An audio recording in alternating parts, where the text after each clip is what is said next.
Welcome to Srimati LP Savani Vidya Bhavan, Social Science Standard 10th. Today we will start with chapter number 4, Literary Heritage of India. Man took help of expressions, symbols, drawings and sounds to communicate his thoughts, ideas, feelings and emotions to others. This led to the invention of dialects and scripts. The scripts contributed to the development of language. This is how language came into existence. Over a period of time, language was being used for expression of thoughts. The constructive use of language led to creation of literature. That means previously just the way of communication was expression, symbols, drawings. Later, sounds and dialects and scripts came into existence, and over a period of time, languages were developed. And when constructive use of language started, it led to the creation of literature. From ancient time, Indian literature is known for its diversity and uniqueness. Indian scholars divided ancient literature into Vedic and classical literature. So in this chapter we are just going to see all the different ancient literatures of India. Language and literature. Language provides opportunity for the humans for better expression and understanding. India's most ancient script is that of Harappan civilization, which has not been deciphered. Deciphered means still we have not been able to understand that language. Sanskrit is considered the language of Aryans, the language of sages and scholars. It has been accepted at an international level that Sanskrit is the best language for computer use. Sanskrit was the chief language for knowledge, science, religion and philosophy. Ancient Indian literature, in that the most ancient literature that we can find is the Vedas. Veda means knowledge. There are 4 Vedas. First, Rig Veda, second, Samveda, third, Yajur Veda, fourth, Atharva Veda. So here let us see what kind of knowledge is being provided in each of the Vedas. Rig Veda, it is the most ancient book of Indian literature. It consists of 1028 verses which are divided into 10 divisions. Most of the verses in Rig Veda are the prayers to God. They were used during the Yagyas. When Yagya is performed, these prayers we sing along with the Yagya.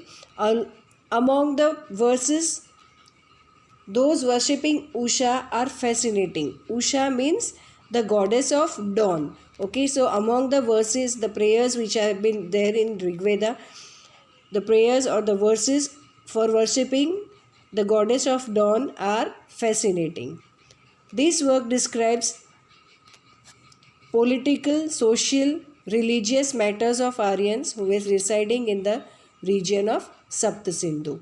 Means along with these prayers, we can also get the information of the political, social and religious matters of the Aryans of that time who were residing in the Sapta Sindhu region.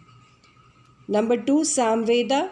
Samveda was composed to focus on the process of recitation of verses. Recitation, right? We always see that when any mantras or prayers are being chanted, they are being repeated, okay? That is called as the recitation of verses. Hence, it is known as the Gangotri of music. Samveda includes the information related to music and thus it is known as Gangotri of music. Yajur Veda. It is called Veda of Yagnas. Yajurveda is composed in both the forms, prose and verses. It describes the hymns recited at the time of yagnas, the religious practices and the rituals. So the main thing that we can find in Yajurveda is that it is also related to the yagnas, which are in, and the information here is in the form of prose and verses, and it describes the hymns which are recited at the time of doing yajnas, religious practices and rituals. Next, number 4, Atharva Veda. Atharva Veda describes various types of rituals and sanskars. Rituals during that particular ceremonies, particular festivals, whatever religious things are being performed, that are the rituals, whereas sanskars, what we say here, we are not referring to that good values, but here sanskar refers to that particular rituals which are being performed. For example, at the time of the birth, before the birth, when the baby is in the womb, at that time itself certain rituals are to be done, that is called as the Garbh Sanskar. In the same way, when a person passes away, after that Antim Sanskar, right? So these sanskars, so information related to the rituals and sanskars can be found out, can be obtained from Atharva Ved. Thus, these 4 Vedas give us knowledge related to various areas. Next are the Upanishads. The Upanishadic literature gives us a vivid description and analysis of beginning of universe, the mysteries of life and death, materialistic and spiritual world, etc. So these kind of information can be found in Upanishads, which is it, beginning of the universe, mysteries of life and death, materialistic and spiritual world. All many different topics are being covered in Upanishadic literature. Brihadaranya and Chandogya are the earliest of the Upanishads in the form of dialogues. There are 108 in all, as mentioned in Muktiko Upanishad. The next type of literature is Brahmanical literature. Brahmanical epics were composed to understand the meaning of Vedic literature. They were composed in poetic form. Vedic literature and directive principles regarding behavior have been explained broadly. Brahmanical literature came into existence later on after the original Sanskrit literatures. These were also in Sanskrit, but these Brahmanical literature epics are composed to understand the meaning of the Vedic literature. Any critical appreciation based on Vedas, he is composed in poetic form and are included in the Brahmanical literature. The Vedic literature and the directive principles of how to related to the behavior are mentioned here and explained broadly. The next literature is Aranyakas. Aryans used to spend their last phase of life in Aranyakas. Aranyaka means forest. So Aryans, we know that after a certain age, they went to forest and the rest of their life they spent in the forest in their ashrams. Okay, so Aryans used to spend the last phase of life in Aranyakas, making ashrams in the forest. They composed literature based on philosophy. For example, all the kings, even of the Pandavas also we know, for example, that after the war of Mahabharata, then winning that war, they left for Aranyaka, for the forest, right? And while these kings used to live in the forest, at that time they used to write down all their experiences with the deep thinking, all the philosophy of life that they have experienced. Okay, so they composed literature based on philosophy which was the result of their deep thinking, and this is known as Aranyaka.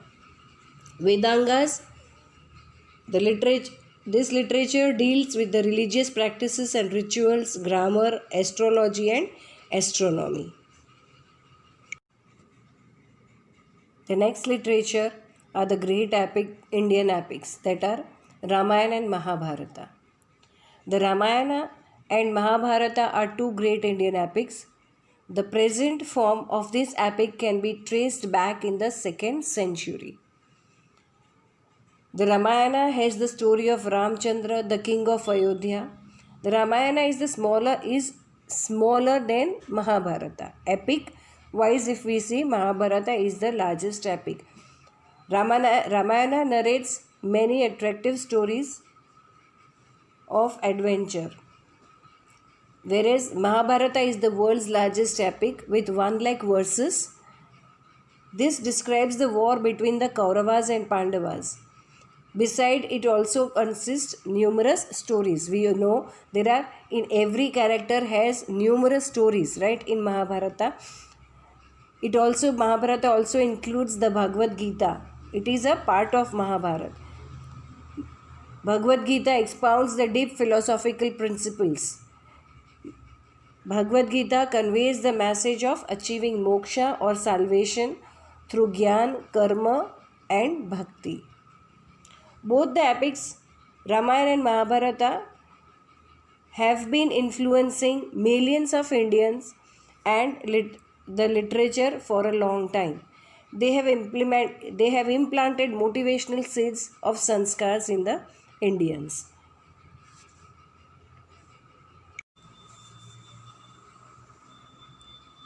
Next is Buddhist literature. The earlier Buddhist literature was written in Pali language. As it is divided into 3 sections, this literature is known as Tripitaka. Tripitaka consists of Sukta Pitaka, Vinaya Pitaka, and Abhidhammam Pitaka. Besides, many other works were also composed in Buddhist literature. Gupta period was known as the golden period for the growth and development of Sanskrit poems and drama. The great writers like Kalidas, Bhavbhuti, Bharvi, Bhartrihari, Bana Bhatt, Magha, and many others belong to this period. Of these, Kalidas is known all over the world. His works, Kalidas wrote Kumar Sambhav, Raghuvansham, Meghdut, Abhigyan Shakuntalam, and Rutu Samhar. These are the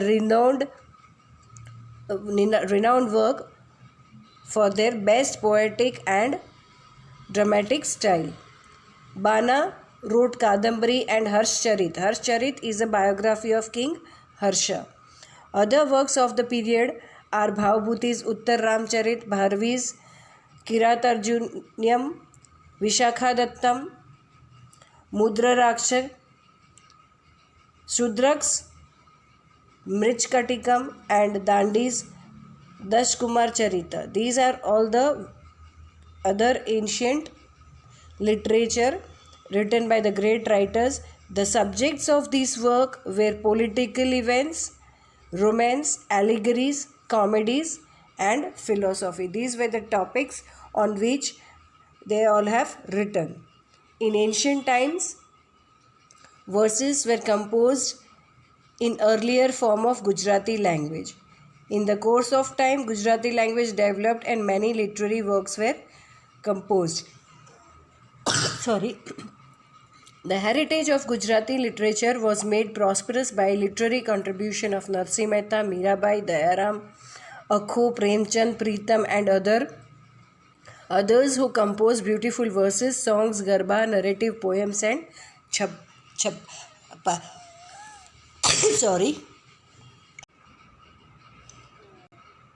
The 4 Dravidian languages, Tamil, Telugu, Kannada, and Malayalam, developed their own scripts and literature.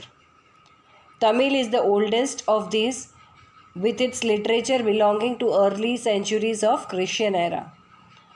According to tradition, 3 literary gatherings and sangams were held, at which many sages and poets recited their compositions. Now we will see Tamil literature, and here There was a tradition that there were three literary gatherings and sangams held wherein the sages and poets were invited and they used to recite their compositions. They contained many themes like politics, war, and love. The famous work of this body of literature includes Itutukoi. Itutukoi is a composition of 8 poems. Next, Tolkappiyam, work on grammar, and Pathapattu includes 10, it is the 10th songs. Thiruvalluvar wrote the famous Kurai, which in verse deals with many aspects of life and religion. The Silpapadika Karam and Mani Mekhali are some of the most famous works of early Tamil literature.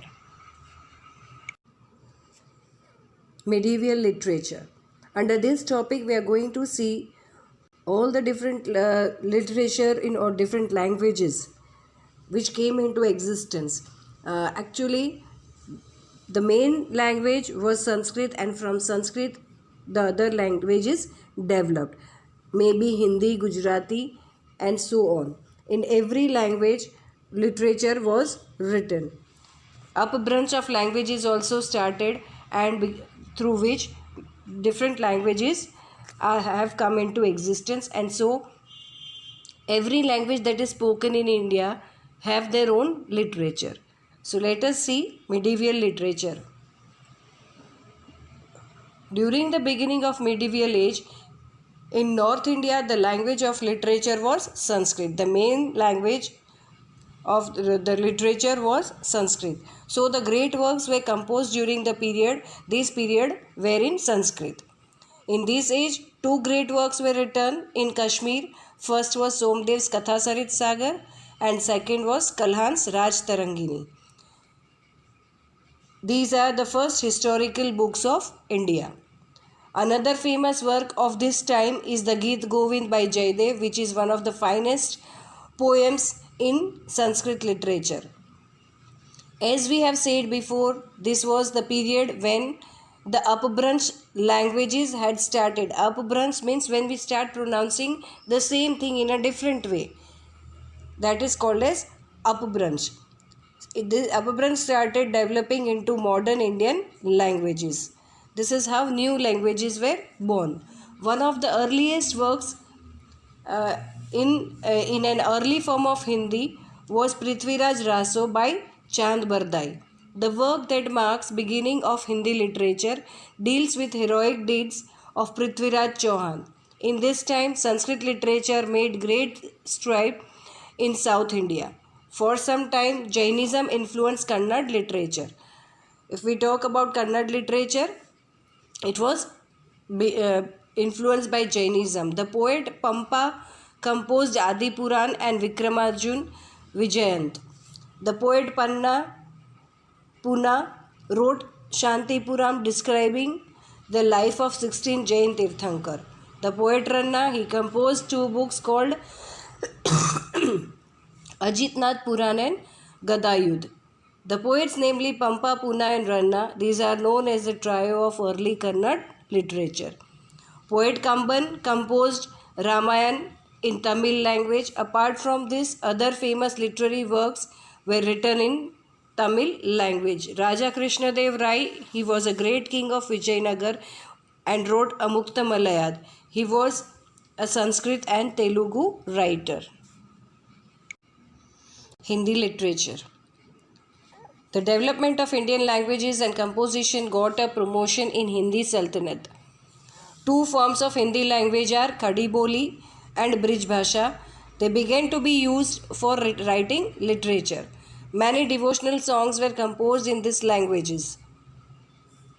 Many heroic poems and stories were composed in Rajasthani language, which is similar to Hindi and Gujarati. The heroic works like Allah Uddil, Vishal Dev Raso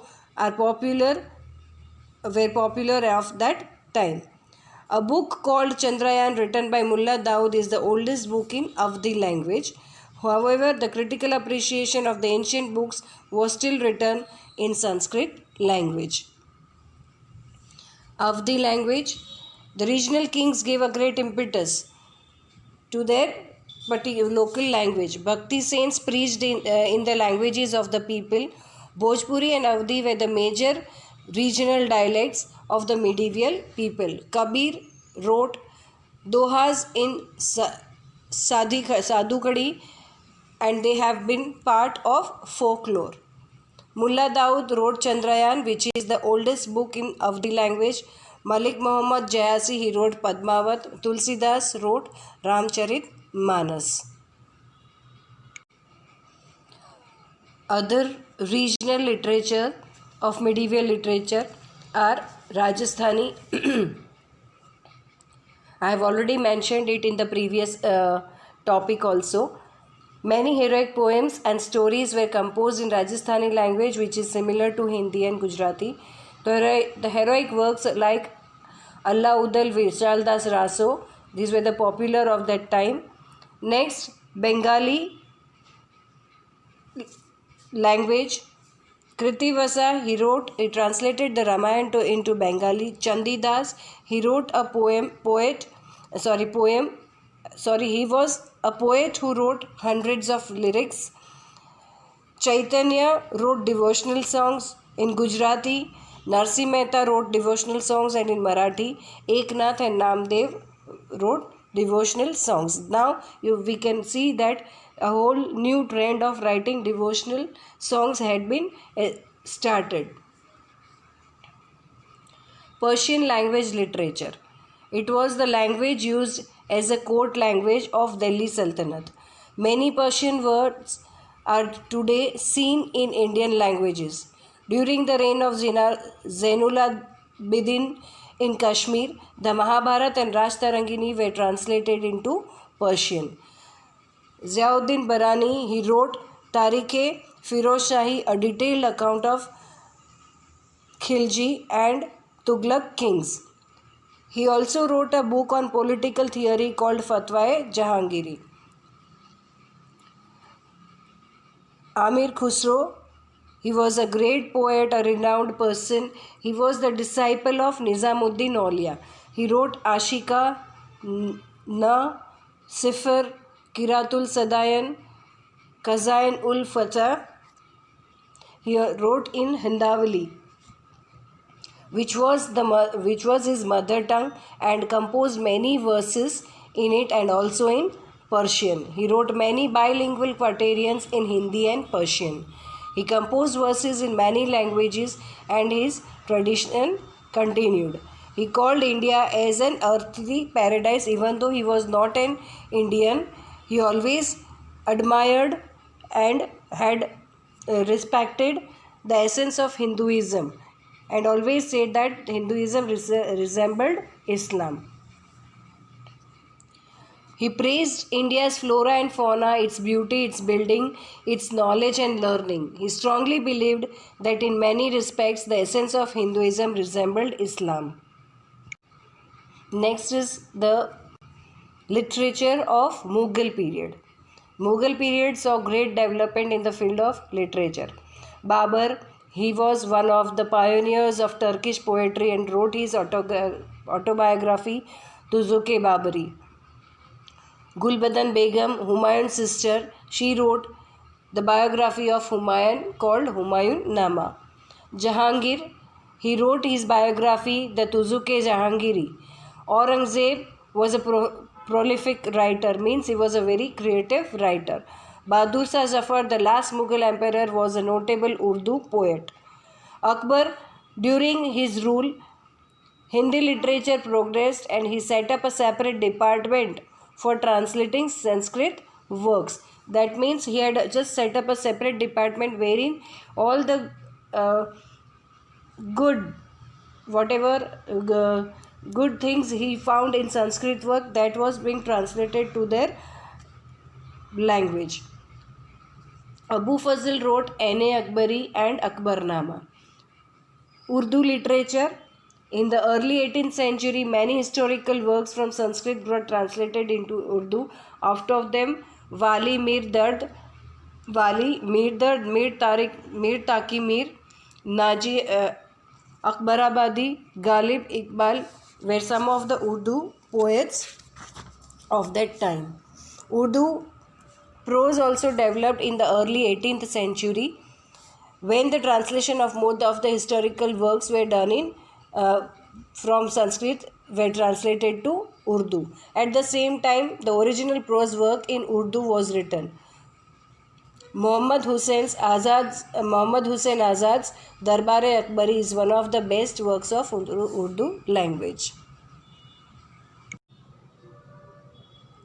Now we would see certain ancient universities of India.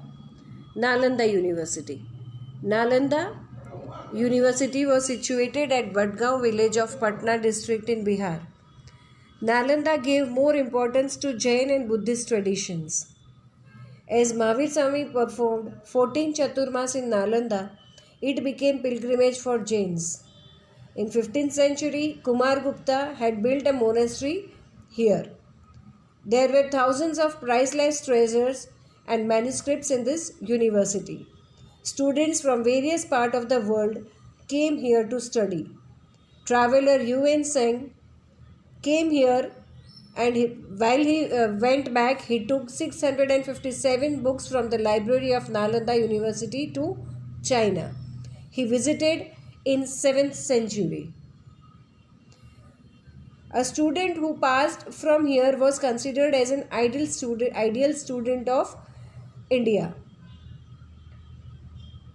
There were 7 huge halls in the university and 300 rooms for delivering lectures.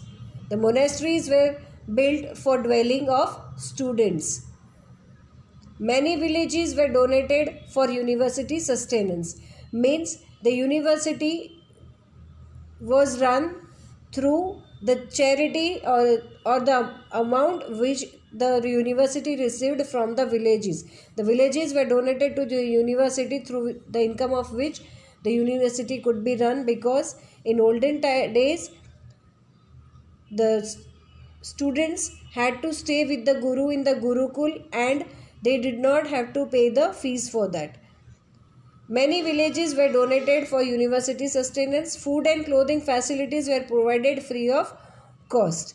The library here was known as Dharmaganj. The next ancient Indian university is Takshashila. Takshashila was located at Rawalpindi, which is at present in Pakistan. This university imparted knowledge in 64 subjects. Jivak, the disciple of Lord Buddha, he learnt Ayurveda from this university. This Takshashila was named after the king Taksha, who was born in Raghukul. Students were free to study the subject of their interest. 20 students were there with every teacher, means 20 students per teacher were allotted, and at times it could exceed the number of 20 also. Students from Varanasi, Rajguru, Mithila, Ujjain came over here. Prince of Varanasi, Prasenjit, and the king of Kaushal, the grammarian Panini, the politician Kautilya, these people, they studied from Takshashila. It was the best center for education. Students used to stay with the Guru to practice. Education of Vedas, military science, Gajvidya, archery, grammar, war lore, astronomy was given over here. Chinese traveler Fa Hien visited this university in the beginning of 5th century. Next, Varanasi. The university in Varanasi. Varanasi was famous place of pilgrimage and education center during the 7th century. Even today also, it is a very much famous as a pilgrimage place, and particularly for the education related to the Hindu religion. King of Varanasi, Ajatashatru, was a great philosopher and supporter of education. It is mentioned in Vyasa Samhita that Maharishi Vedvyas had his ashram in Varanasi. Lord Buddha chose Varanasi as a place for his preachings. Means Lord Buddha gave his preachings from this place. Adi Shankaracharya moved to Kashi to adopt new principles of Vedanta. Vallabhacharya and Chaitanya Mahaprabhu, they attained prestige for Vaishnav sect in Kashi. Monastery at Sarnath became famous education center under the patronage of Emperor Ashoka. This is all about Varanasi. The next is Vallabhi University. This university of Gujarat was very famous in 7th century. There was significant contribution of Vansh dynasty and its people to make Vallabhi a renowned center of education. Vallabhi was the center of Hinayan cult of Buddhist religion. Means this Vallabhi University, it was more imparting with the Buddhist religion and tradition oriented education, right? So Vallabhi was the center of Hinayan cult of Buddhist religion. Buddhist scholars like Sthirmati and Gunmati were the leading principles of Vallabhi. Students from the faraway areas of Ganga and Yamuna came here for studies. Chinese traveler Itzing noted that Vallabhi competed with the famous universities like Nalanda. The ruler of Vallabhi was from Maitrak dynasty. He was not a Buddhist, even though he supported this educational institution and helped the institution. In 1775 AD, the Arabians attacked and Maitraks were defeated, and thus the university was closed down. Thus, in this chapter, we learnt all about all the different universities and the most ancient literature of our country.